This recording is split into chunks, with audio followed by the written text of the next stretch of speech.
নির্বাচনের বছর হিসেবে 2014, 2018 এবং 2024। পৃথিবী যতকাল থাকবে, বাংলাদেশ যতকাল থাকবে, ততকাল এই 3টি বছর, এই 3টি সাল বাংলাদেশের ইতিহাসে এক কলঙ্কজনক অধ্যায় হিসেবে পরিগণিত হবে। এর ভিতরে 2018 সালের নির্বাচনটা ছিল সবচেয়ে ভয়াবহ এবং ন্যাক্কারজনক। কেন ন্যাক্কারজনক? কারণ এই নির্বাচনের আগে শেখ হাসিনা তার পিতার নাম ভাঙিয়ে তিনি বাংলাদেশের মানুষের কাছে, বাংলাদেশের রাজনৈতিক দলগুলোর কাছে শপথ করে বলেছিলেন পিতার নামে যে আমি বঙ্গবন্ধুর কন্যা, আমাকে আপনারা বিশ্বাস করুন, দেখুন আমি কি নির্বাচন করি। বাংলাদেশের মানুষ তার সেই কথা বিশ্বাস করেছিল।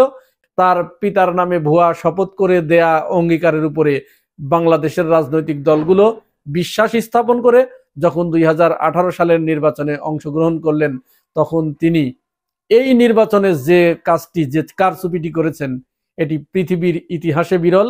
পৃথিবীর ইতিহাসে এরকম নির্বাচন আর কোনো দেশে কোনোদিন হবে কিনা, পূর্বে কোনোদিন হয় নাই, ভবিষ্যতেও কোনোদিন হবে কিনা, সেটি রীতিমতো একটি গবেষণার দাবি রাখে। এই নির্বাচনের আগের রাত্রে সমস্ত ব্যালট বাক্সগুলো ভরে শেখ হাসিনাকে ক্ষমতায় যাওয়ার পথ সুগম করে দেয়া হয়। এবং এই কাজটি করেছিলেন কারা? এই কাজটি করেছিলেন তৎকালীন যারা পুলিশ সুপার ছিলেন, তারা এই কাজটি করে দিয়েছিলেন। শেখ হাসিনাকে উপহার স্বরূপ, শেখ হাসিনার কাছ থেকে বিরাট অঙ্কের উপঢৌকন নিয়ে তাকে পুরস্কার স্বরূপ এই কাজটি তারা করে দিয়েছিলেন। পরের দিন সকাল 8টার আগেই যখন ঘোষণা হয়ে গেল, বোঝা গেল যে তিনি ক্ষমতায় চলে আসছেন, তখন বাংলাদেশের মানুষ বুঝতে পারলো যে আসলে শেখ হাসিনা জাতীয় বেঈমান। তার মুখ এবং পাছা একই রকম, অর্থাৎ মুখ দিয়েও যা বের হয়, পাছা দিয়েও তাই বের হয়।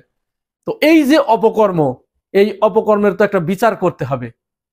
তো মজার ব্যাপার হচ্ছে, আপনাদের একটি খুশির সংবাদ দেই, 5 আগস্টে শেখ হাসিনা পালিয়ে যাবার পরে এদের বিরুদ্ধে কোনো ব্যবস্থা নেওয়া যাচ্ছিল না।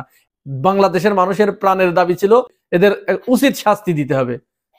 তারই একটি চমৎকার নমুনা 2018 সালের রাতের ভোটে নির্বাচনের সময় দেশের 64 জেলায় দায়িত্ব পালন করা পুলিশ সুপারদের ওএসডি অথবা বাধ্যতামূলক অবসরে পাঠানো হবে বলে জানিয়েছেন যুব ক্রীড়া উপদেষ্টা আসিফ মাহমুদ সজীব ভুঁইয়া। শুক্রবার সন্ধ্যার দিকে ফেসবুক আইডিতে দেয়া এক পোস্টে এ তথ্য জানান তিনি। এটি অবশ্যই বাংলাদেশের মানুষের জন্য একটি সুসংবাদ। তারা যে পরিমাণ দুর্নীতি করেছে, যে পরিমাণ অর্থ লুটপাট করেছে ওই নির্বাচনের সময়, তাদের শাস্তি অবশ্যই প্রাপ্য।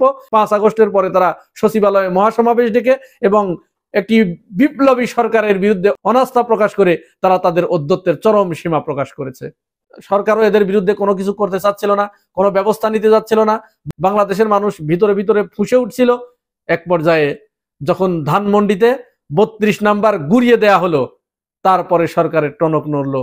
এরপরে আমরা দেখছি আস্তে আস্তে গণহত্যাকারীদের দোসর যারা ছিল, রাতের ভোটের নির্বাচনের দোসর যারা ছিল, বিনা ভোটের নির্বাচনের দোসর যারা ছিল, নৈশ ভোটের নির্বাচনের দোসর যারা ছিল, তাদের উপরে সরকার এক এক করে এখন পদক্ষেপ নিচ্ছে। এটি আমরা সরকারকে সাধুবাদ জানাই, এটি আরো আগে নেওয়া দরকার ছিল। সেই সাথে দেশের মানুষের প্রতি একটি অনুরোধ, যারা 2014 থেকে 2024 সালে সচিব ছিল, যারা উপসচিব ছিল, যারা মুখ্য সচিব ছিল, যারা ডিসি ছিল, যারা এসপি ছিল, এই লোকগুলোকে আপনারা চিহ্নিত করে রাখবেন। আপনাদের সন্তানদেরকে যখন বিয়ে দেবেন, এই সমস্ত পরিবার দেখে পরিচয় নিয়ে যদি শোনেন যে সে সচিব ছিল, তাহলে কোন সময় থেকে কোন সময় সে দায়িত্ব পালন করেছে, এই পরিচয় নিশ্চিত হয়ে তারপরে আপনারা তাদের সাথে আত্মীয়তাই করবেন। কারণ এদের শরীরের ভিতরে দূষিত রক্ত, এরা পোড়াটা আপাদ মস্তক এত পরিমাণ দুর্নীতি করেছে যে এদের সমস্ত রক্ত পর্যন্ত দূষিত হয়ে গেছে। সুতরাং এই দূষিত রক্তের পরিবারের সাথে যদি আপনি আত্মীয়তার বন্ধনে আবদ্ধ হন, তাহলে ওখান থেকে যত সন্তান উৎপাদিত হবে, তাদেরও রক্তের ভিতরে এরকম দুর্নীতির একটা রক্ত প্রবাহিত হবে। দুর্নীতিবাজ